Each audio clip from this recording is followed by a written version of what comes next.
Hey everybody, welcome back to Veteranbassin. Today we're going to talk to Dropshot, where to fish it, how to rig it, line, rod selection, and reel selection. Let's get to it.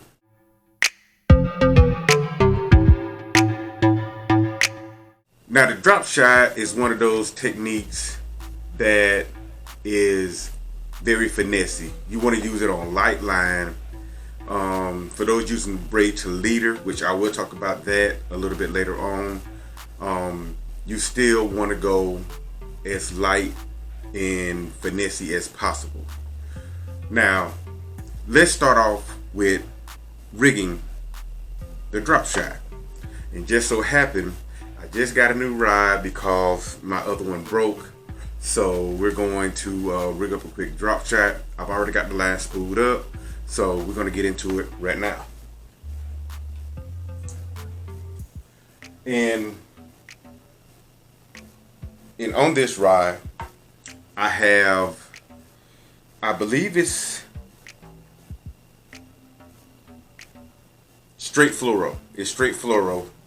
And I believe it's 10-pound test, I would say.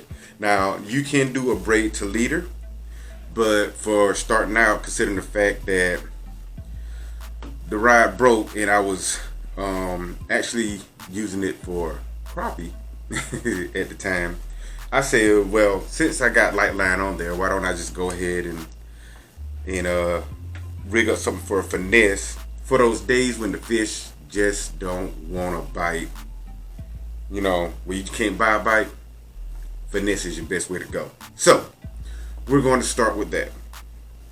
The first thing you want to get is, I don't know if you can see it, a little stinger hook. Not a stinger hook, a little mosquito hook.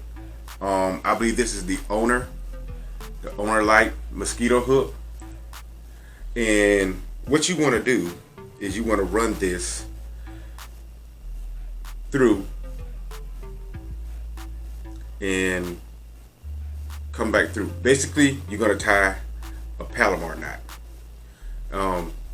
Look at my videos, Veteranbassin, Palomar knot, and you'll see how to tie one. Alright, now you want to make sure that you leave you a long tag end when tying this.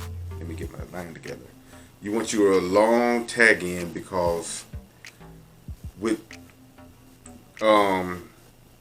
that would allow your weight to sit on the bottom freely without no obstructions. Now, you can leave anywhere from 6 inches to a foot, depending on your grass. I like to leave close to a foot. That way, you know, I'm still kind of safe. If the grass is a little bit longer, I go with 1.5 to 2 feet. Sometimes in larger lakes, you might have to have at least 3 to 4 feet of tag end for it. But this is your Palomar knot.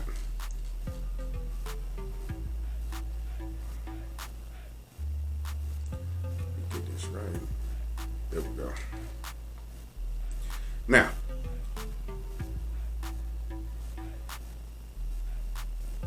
always remember to wet your line before you cinch it down. It helps to not cause any friction. So after you tie the Palomar knot, this is what it looks like. Let me see if I can get it closer to you. This is the tag end, main line. If you notice, the hook is facing down. The hook is facing down. So to remedy that, you want to take your tag end and you want to go, if you look at the hook where the point is, you want to go back in the hole that way. So you want to go back through just like that. Now, if you look, the hook is facing forward, just the way you would like it. And I believe I got about 2 feet. But we're gonna cut some of that off because we're finna tie our weight on. And oh, I gotta get some. Oh, yeah, I gotta get some more weights. Now, you could use a lead weight. Hold on, let me. So you can do that. You could use a lead weight. But if you want the maximum feel of your weight, you want to use tungsten. I will leave a link in the description below for Titan Tungsten. They have good weights. They come in different colors. They have June bug, green pumpkin, pretty much June bug, green pumpkin, and a few other color selections that you can use for your Titan. I mean, not for your Titan, but for your tungsten weights. So I'm using, because, well, all of my tungsten weights are in my boat. But we're going to tie on our drop shot weight, and you want to kind of measure off where you're going to be at as far as the weight goes, so that you can leave the tag in as long as you want it to be. And I'm going to leave it at about a foot. So let me get some of this tagline back out of here, because it's easy to tie when I'm not in front of the camera. If I'm doing it on the fly, I can do this a whole lot faster. Let me get my line back down short. You don't want it too big. Okay. Yeah. It's about the size that I want.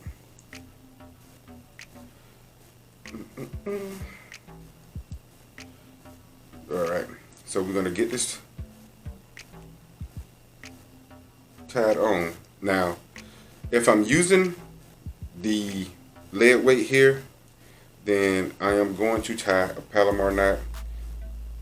Lead weights are not that expensive, but if I'm using tungsten weight, you know, I probably,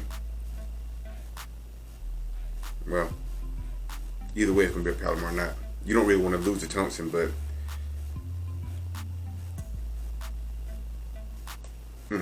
clip off your tagging, clip off the tag end of that.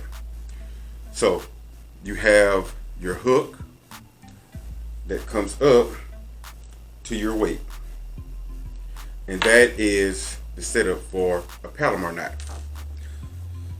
Now, this thing can be used mainly when the grass is starting to grow up in the spring and in the summer, and you have that grass on the bottom, and if the ground is muddy.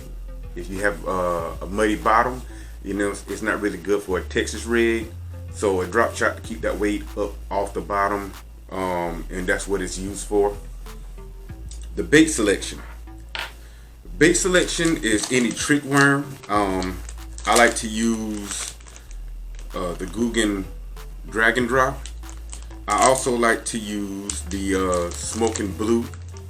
Well, if the water's clear, you can see in good visibility, I like to use the drag and drop. It's a more natural color for that, the green pumpkin. But if I'm in ponds and the water's a little more stained and dingy, I like to use the Zoom.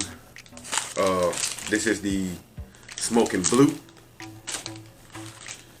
And any trick worm you can use. You can use finesse, fluke style baits. You can use trick worms. You can use straight tail worms. You can use them all with the drop shot. Now, how to fish it? Mainly, I like to use the drop shot if I'm pitching, but you can video game fish this. If you're in the boat, you can drop it straight down, or you can fire it out. And how I do it, I like to lift up until I feel the weight. At that point, I will slowly drag it back to me. Now understand, this isn't power fishing where you fire it out there and you're fishing fast and and you're covering water to find these baits. This is a technique for when you have found the bait, you can't buy a bite, and you need to slow down. You need to slow down, you need to fish slow, you need to fish methodically. Now, with that being said, that is the drop shot in a nutshell. Rod and reel, I am so sorry about that. Rod and reel, let me put this up so that I can actually show you the rod and reel that I'm using. Oh, don't hook yourself. All right, let me get you hooked in. But rod and reel selection, you want to go anywhere. You want anywhere thing from a 6'8" to a 7 foot medium powered rod. You want enough that you have enough give into it to fight the fish, but you got enough power behind it to set the hook. Anything more powerful than that, and you have the potential of pulling the hook out the fish's mouth. Reel selection, I would say about a 6'4" to 1. Some people use an 8 to 1, but it depends on your price selection. Like I say, this channel is all about budget fishing, so I go with a 6'4" to 1 to put it down there and to drag it back. You don't want this bait to be moving too fast. Once you put it down there and you lift up, you want the bait to pretty much do its own thing. You don't want to impart too much action on it where you shaking the rod and so forth. You want to drag it, hold it, let the current and everything else do all the work for you. But that right there is Drop Shot 101. The next video I'll probably do sitting here talking to you guys would probably be about the shaky head. Don't forget to like, subscribe, and hit that notification bell. Mainly like if you made it through the video. Comment on anything else you would like to know. Veteranbassin, love you out there. See you.